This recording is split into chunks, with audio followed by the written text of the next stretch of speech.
আমাদের চেম্বারে সবথেকে বেশি যে রোগীটা দেখা যায় সেটাকে বলে পারভেজানাল ডিসচার্জ, সাদা স্রাবের সমস্যা। আমার মনে হয় আমার মতো গাইনি বিশেষজ্ঞ যারা আছেন তারা চেম্বারে সর্বাধিক এই রোগীটাই পেয়ে থাকেন। রোগী আমাদের কাছে সবচেয়ে বেশি যেই কমপ্লেনটা করতে থাকে সেটা হচ্ছে সাদা স্রাব, অনিয়মিত সাদা স্রাব। সেটা হতে পারে পানির মতো, সেটা হতে পারে ঘন, তার সাথে চুলকানি থাকতে পারে বা নাও থাকতে পারে। সাধারণত এই রোগীগুলো আসলে অবশ্যই আমরা তাদেরকে একটু জিজ্ঞেস করে নেই তাদের সেক্সুয়াল বিহেভিয়ার, তাদের হাজবেন্ড একজন কিনা, পার্টনার বিভিন্ন আছে কিনা, এই লক্ষণগুলো তাদের কতদিন থেকে আছে, তার সাথে চুলকানি আছে কিনা, তলপেটে ব্যথা হয় কিনা, যে সাদা স্রাবটা হচ্ছে সেটা দুর্গন্ধযুক্ত কিনা।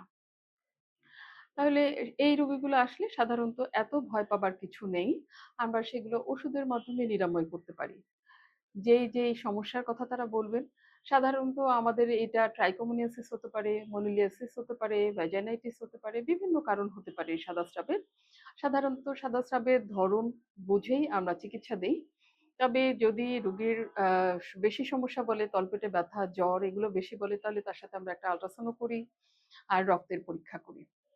এই রোগীগুলোকে সাধারণত আমরা মুখে খাবার ওষুধ দেই, মাসিকের রাস্তা ব্যবহার করার জন্য সাপোজিটরি বা বিভিন্ন ট্যাবলেট দেই এবং কিছু নিয়মকানুন শিখিয়ে দেই। যেমন তাদের অবশ্যই পার্সোনাল হাইজিন মেনটেন করতে হবে। হাজবেন্ডের সাথে মেলামেশা করতে গেলে ব্যারিয়ার ইউজ করতে পারলে ভালো। তারপরে তাদেরকে অন্যের আন্ডারগার্মেন্টস ইউজ না করতে বলি, নদী বা পুকুরে গোসল না করতে বলা হয়। এবং তার সাথে অবশ্যই যদি তারা চেষ্টা করবে উক্ত স্থানটা ড্রাই রাখতে এবং ক্লিন রাখতে, তারা সবসময় টয়লেট টিস্যু ইউজ করবে।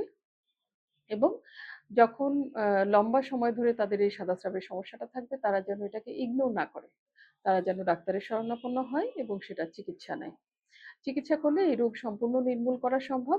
তবে যদি সে নিয়মকানুন না মানে, যদি সে তার সেক্সুয়াল প্রমিসকিউটি মেনটেন না করে, তাহলে এই রোগ বেশি বেড়ে এটা পেলভিক ইনফ্লামেটরি ডিজিজ থেকে আরো বেশি ভয়াবহ আকার ধারণ করতে পারে, যার জন্য তার হিস্টেরেক্টমি পর্যন্ত লাগতে পারে। এজন্য রোগীদের অবশ্যই সচেতন হতে হবে এবং তাদের এ ধরনের সমস্যা হলে চিকিৎসকের শরণাপন্ন হতে হবে। ধন্যবাদ।